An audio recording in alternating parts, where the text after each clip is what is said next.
Hello, everybody. I hope you all had a nice Christmas. I want to talk about something Christmassy, I guess, because the Mafia was active on the second Christmas day. That is the 26th of December, I believe.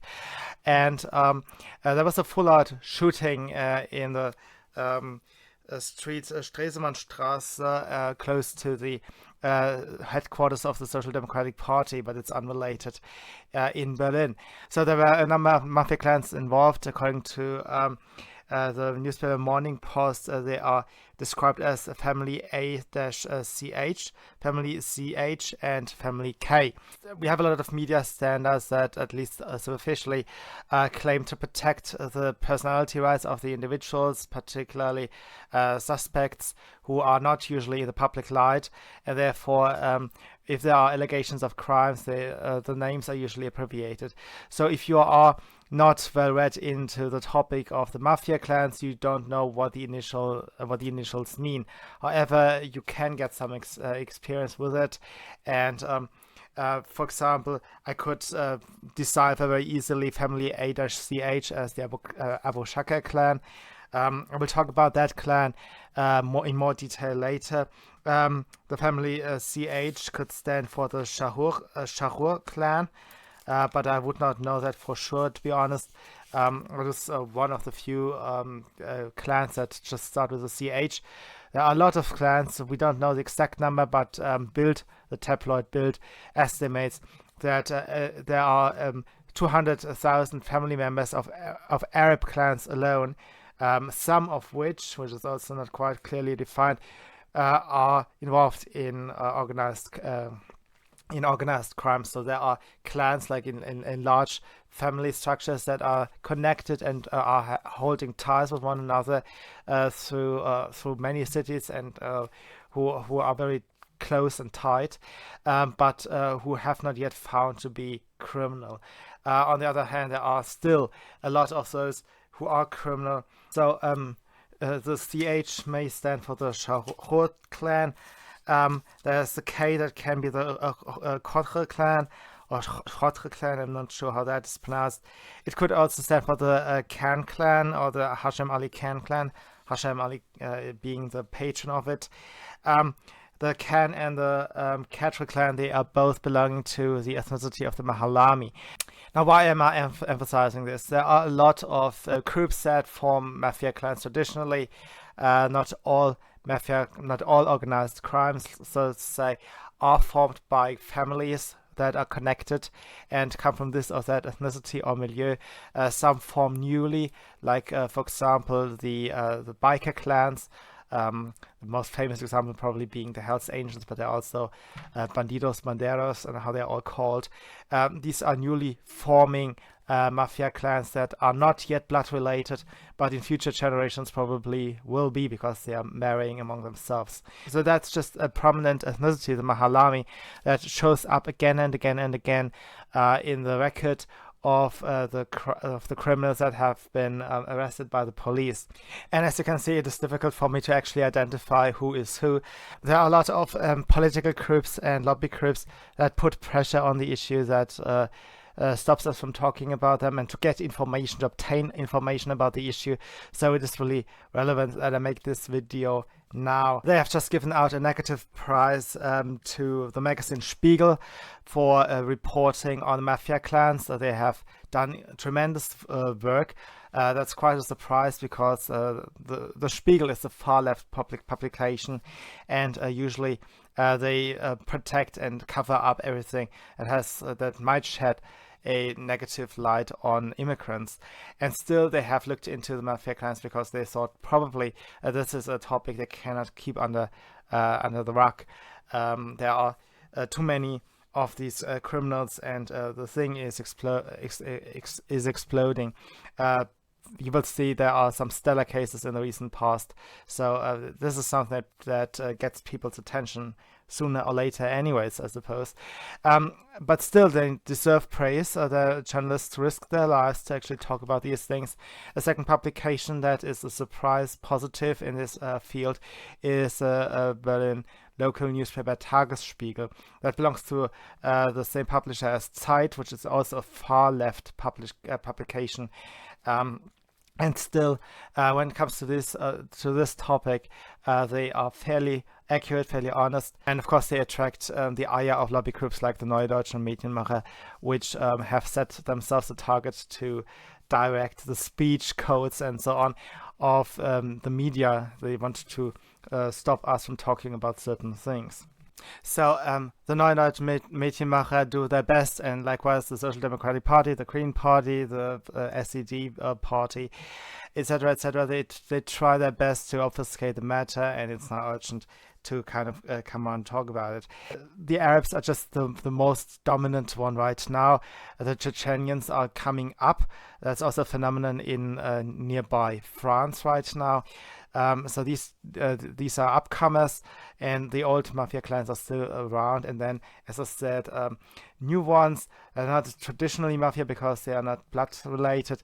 They are coming up in terms of biker groups. So now I want to run you through some examples of some recent crimes or some noteworthy crimes. So on the 7th of November, there was some fighting between the Chechenian mafia and members of the Remo clan. The Remos are a family from originally from Turkey who moved to Lebanon and in the 80s came to Germany. They are Mhallami Arabs, as I said, a very prominent ethnicity. Coming up again and again and again. So they have fought a street battle at a shop in Neukölln, which is a borough in Berlin, and then later they continued the fighting at the train station Gesundbrunnen, also in Berlin. There's a robbery of the Green Vault, which happened in 2019, that also involved the Ramos. In this case, the jewelry was stolen from a museum that was very precious. One of the people who was accused of the robbery was Wissam Remo. You see a sketch here of him. He was already sentenced to 4.5 years in prison for a previous spectacular robbery, which was the gold coin, the Canadian gold coin maple leaf, a 1 kilogram gold coin, which he stole with a brother and a friend of his. So while he was already sentenced, and he did not serve the sentence, by the way, because a very lenient justice system, and we don't have enough prisons and so on. So he was not actually going to prison, but then in the meantime, while he was already sentenced, he decided to go on a second robbery spree, and stole this very expensive, very heavy, huge gold coin. The Abashaka clan, who I mentioned was involved in the Christmas shooting, was also involved in the Islamist terror attack on the Breitscheidplatz that made international news on the 9th of December 2016. The killer Anis Amri killed 12 people and injured 56 in the attack. It made international headlines, you may remember. Ali Abu Shaka provided him with a gun with which he could steal the lorry, the truck in American English, to run into a Christmas market, and causing the mayhem and death that he did. Then there is Mahmoud al-Zain, El Presidente. He is the head of a mafia clan who had robbed spectacularly the largest department store in continental Europe, the KaDeWe. In only 79 seconds, 5 men, some of which coming from the al-Zain clan, cleared the jewelry department of the KaDeWe department store. One member of the robbery group, Hussein Miri, belongs to the Miri clan, which is also a very famous and very prolific mafia dynasty. In 2014, there was a bank robbery at Sparkasse Marienfelde, Berlin. They had stolen 9.8 million worth in coins and cash. They have stolen coins and cash worth 9.8 million euro. So of course I could go on and on and on, but of course more worthwhile for you is if I conceptualize this in any meaningful way. And one way you can see it is in terms of a game theory. I'm saying this because what struck me is that none of these people actually have an incentive to change their ways. And this may come as a surprise. Now, maybe I should start by saying, why do I feel reminded of the game theory? Well, there is a term called Nash equilibrium, which you find here, and that describes in a game the lack of incentive for anybody to change his actual strategy, his behavior. So if you have the police, for example, and the judicial system, the neighbors, the surrounding public, and they have a given behavior, the most optimal behavior for these people is actually to continue with their criminality. There's no way around. You also have to take into account that there's not just a lack of incentives for them to exit their families, it's also involved with a cost. So all of these families tend to be family centered, so they spend all their time within the family. They would lose all their social contacts going away, and additionally they could be facing penalties, some punishment. There was a member of the Remo clan that was even murdered because she tried to do something else, and this was categorized, I think quite correctly, as an honor killing. Why do I say they are in a Nash equilibrium? There's not just this staggering cost of exiting it. Let's just imagine that everything were perfect, like you can guarantee their safety if they exit the clan, and they find new friends very quickly.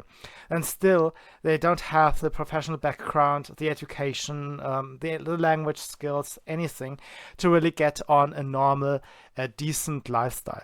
You have to weigh the opportunities, the choices these people actually have. And what you find out is that driving a BMW, while, with that risk on their head to being shot, to be maimed during an altercation with other clans, by being imprisoned, being deported, maybe if you have a different citizenship and so on. All these risks are nothing compared to the total loss of a social environment, any respect, and at the same time the wealth that the clan life provides. Additionally, we are now living in a no-growth culture. It's not just that we are stuck in this coronavirus situation. There are also forces at work that try to tell people that growth is a bad thing, economic growth, and that we should live with the fact that there was the subprime crisis and an entire generation back then basically lost a lot of career opportunities and did not live up to their potential, did not do better than their parents, etc., etc., who are now at the same age than many of these people. So in their view, it is very obviously better to have their lifestyle, even though it might be shorter, even though you can be hurt and so on, than to see what the 30-somethings somewhere else are doing. And also they see the decline of birth rates. I've said that the Mhallami came over from Lebanon, or the Remo clan. That's true for a lot of Mhallami families. They fled from the civil war in Lebanon, and they procreate like crazy.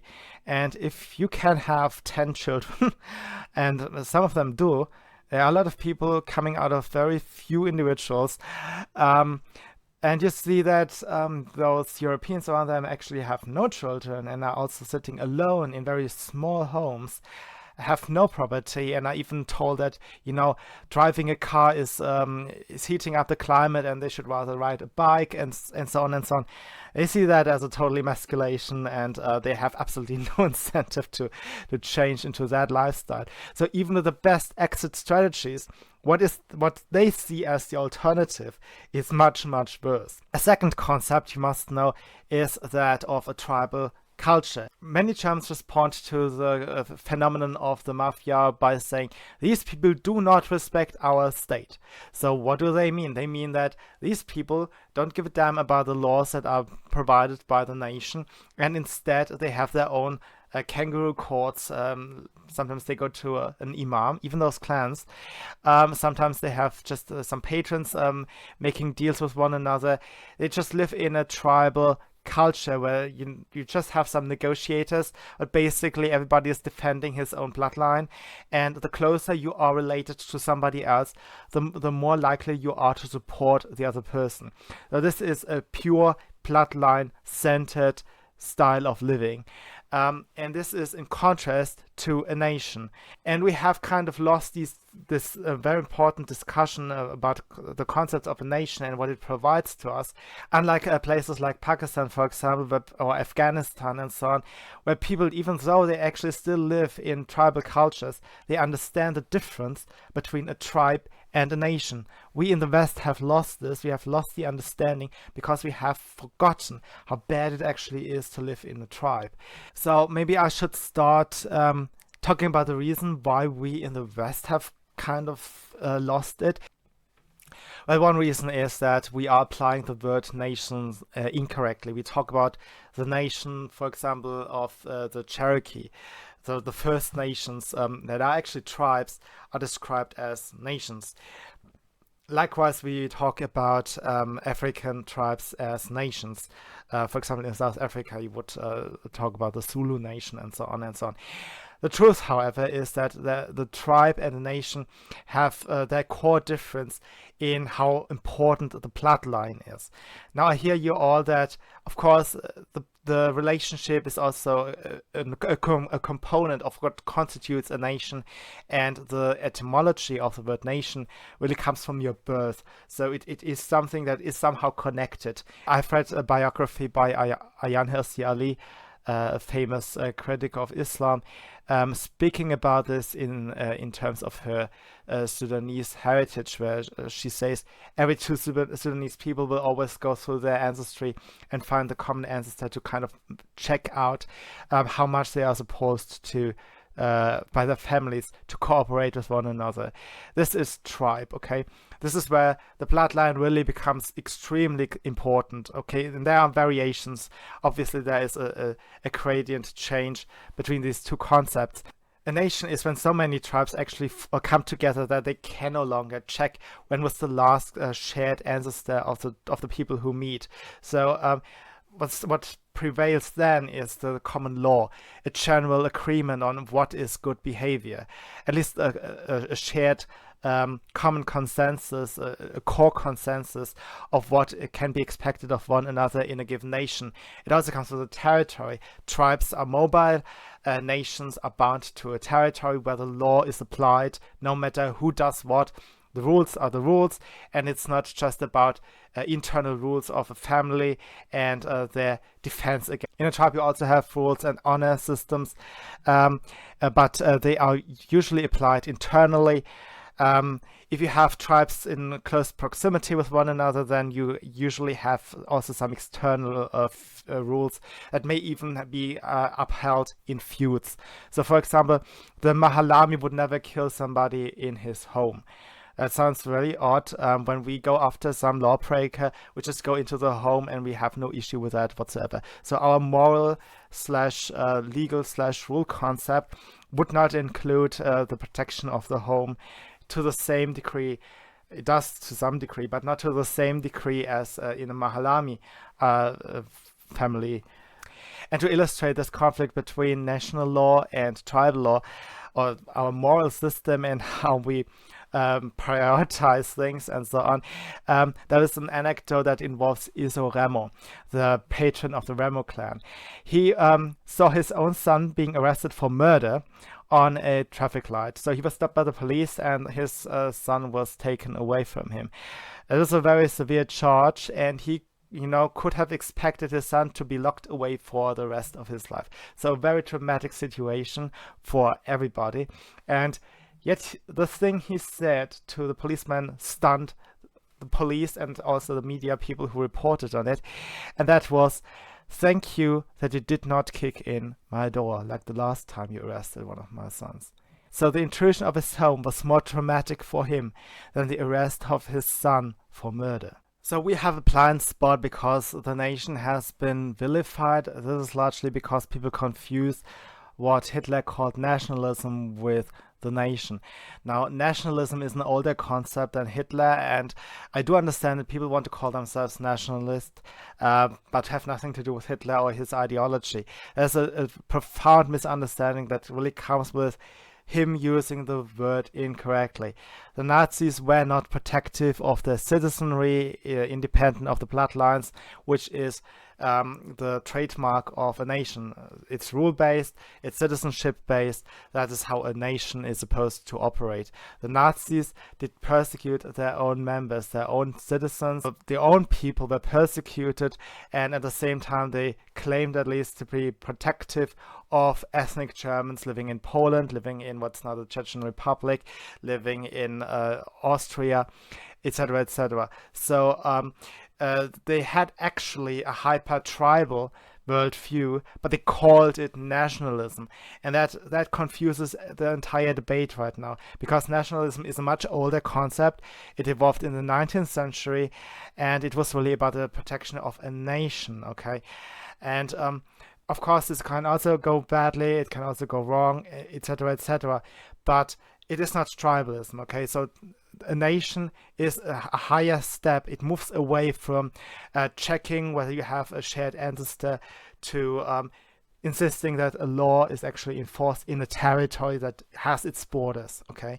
So these are the two concepts you need to know. And to overcome a nation only can result in tribalism.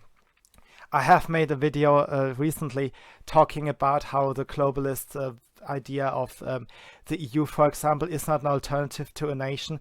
They have de facto just created a nation in their own mold. It is unassailable to the democratic process, and that's why they like it. But basically, they have not somehow created something superior to a nation. They have just created a nation, and what they have achieved is that they can present deals between the leaders as a no alternative club to push down their own interests into their own populations. So no longer they have to negotiate the interests between the groups in their own countries. Instead, they just go to some comrade in a different country, agree on something, and then they present it to the parliament and they expect this to be ratified. This is not superior to a nation. These meetings, these regular meetings where they churn out all these laws, they just form a different kind of nation, an undemocratic one, but it is not a superior way of living. It is not a different kind of cohabitation or structural form. It is still a nation. The only alternative to a nation is a tribe. Now let me come back to Abu Shaka, to the Abu Shaka clan for a moment. There were people involved in the shooting this Christmas, the second Christmas day, and I've already mentioned the involvement of the Abu Shaka clan in the terror attack at the Christmas market on the Breitscheidplatz. They are also famous for being the Rücken of rapper Bushido, or they had been.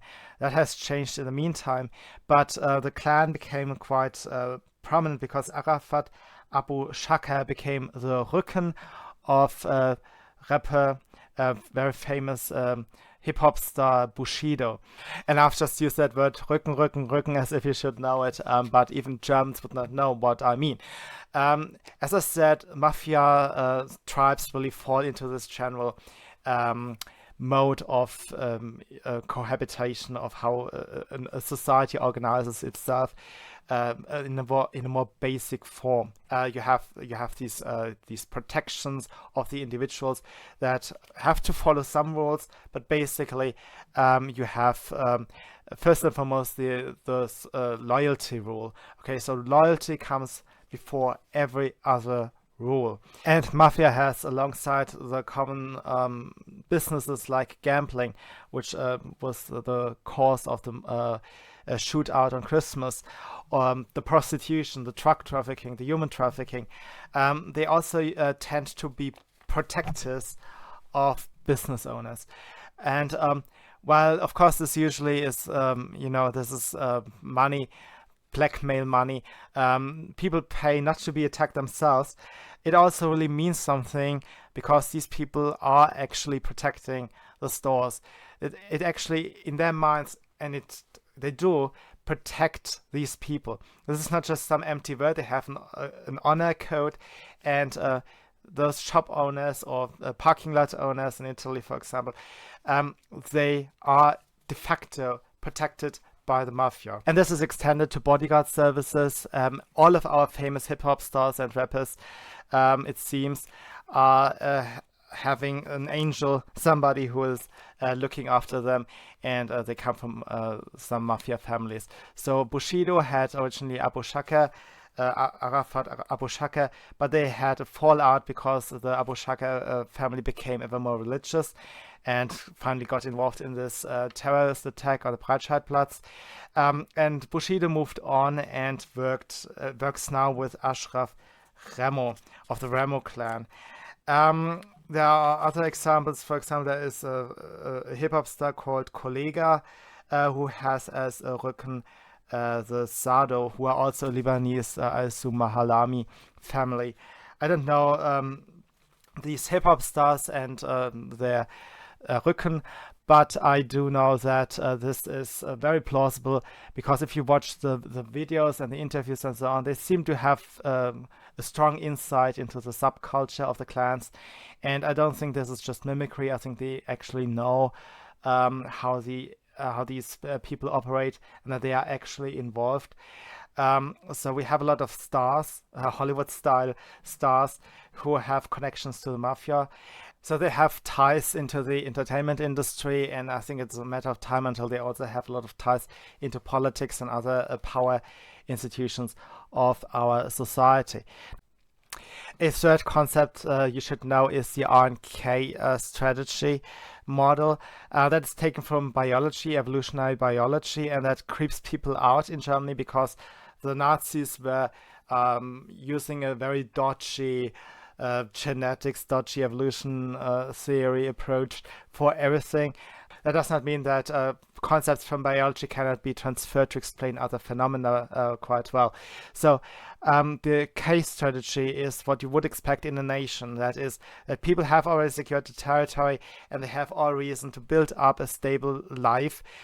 They have few children, but they will invest heavily into the children, that they are safe, that they have long lives, and that their children will be safe as well. So there is a lot of effort going into the stability to keep everything stable. So the R strategy is, if a group of animals or of individuals try to get as many resources out of a situation as fast as possible. So they want to have many children, they want to have good sex, they want to have a lot of luxury, whatever they find, they want to use it now, and they will just have as many children as possible. Some may get locked up, if you now transfer it to the subculture idea. Some may get locked up, some may get wounded, some may get deported eventually.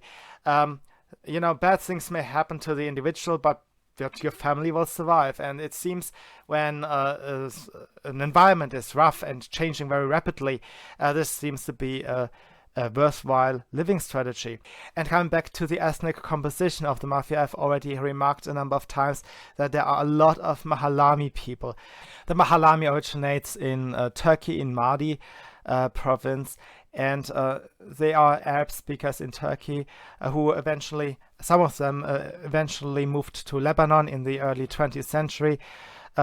Eventually, when the civil war broke out in the late 1970s, they moved over to Germany, or some of them again moved over to Germany, and this is then the type of family life they have adopted. So we are not talking about something that's hardwired, and I really have to emphasize this because I don't want to be accused of Nazism. Blah, blah, blah, blah. I'm not saying this is a biological attribution, this R strategy and K strategy. I'm saying this is something people adapt, and this family, or these families, have adapted over many generations the fast life strategy, that they want to get as much as fast out of a situation as possible, and they damn the rules of whatever nation they find. And this was the only way they could survive. And also on an individual level, it is it is understandable that if you have a cancer diagnosis, that you may revert from a K life strategy to an R life strategy. This is like something that can be fluid. However, we have to stabilize this, and we have to openly discuss these things. And there was once a media mob and a Twitter mob going after AfD politician Björn Höcke for merely pointing out that some immigrants do have these R strategy lifestyles. It must be discussed, no matter what your views are on other political issues, and I have very different views from Mr. Höcke on a lot of issues, but these things are fair to discuss, and they must be discussed. Very obviously, you have some groups that have a very different mindset, that have a belief in very different rules, and you have to understand where they come from. They are tribal, they are short-lived, very fast rules.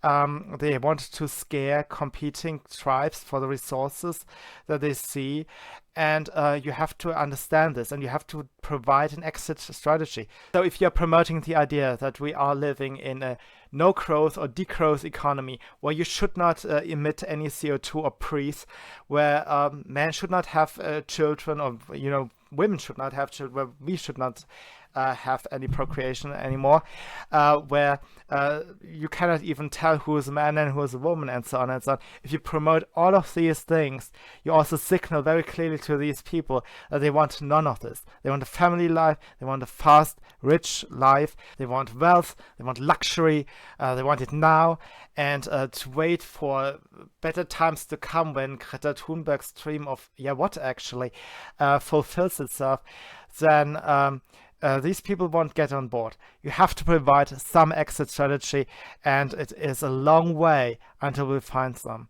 That was it for today, and I'll see you soon. Bye.